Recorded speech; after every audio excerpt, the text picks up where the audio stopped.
আসসালামু আলাইকুম রাহমাতুল্লাহ। প্রিয় দর্শক, আমি এখন আছি শাহজালাল আন্তর্জাতিক বিমানবন্দর ঢাকাতে।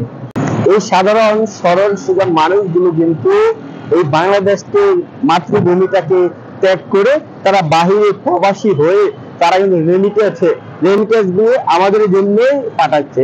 আমরা কিন্তু তাদেরকে যতটুকু মূল্য দেওয়ার দরকার অতটুকু সম্মান মূল্য আমরা দিতে পারি নাই।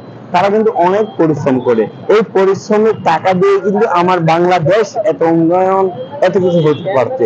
আমরা যদি রেমিটেন্স গুলো বন্ধ করে দেই তাহলে এই বাংলাদেশটা যে কোনো সময় দেউলিয়া হয়ে যেতে পারে। আমরা কিন্তু আজকে ঘোরাফেরা করে দেখলাম যেটা সাধারণ মানুষ, একজন সাধারণ সরল সুজা প্রবাসী যখন ভিতরে ঢুকে তখন আনসাররা কিন্তু অনেক সময় গালি দেয় এবং দমকে দেয়।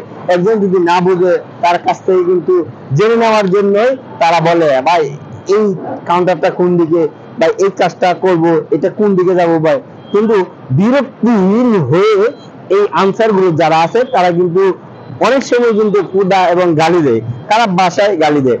তারাও কিন্তু জানে না এই রেমিটেন্স যারা পাঠাইছে তাদের রেমিটেন্স দিয়ে কিন্তু তার বিবি সন্তান তারা কিন্তু চলাফেরা করতে আছে।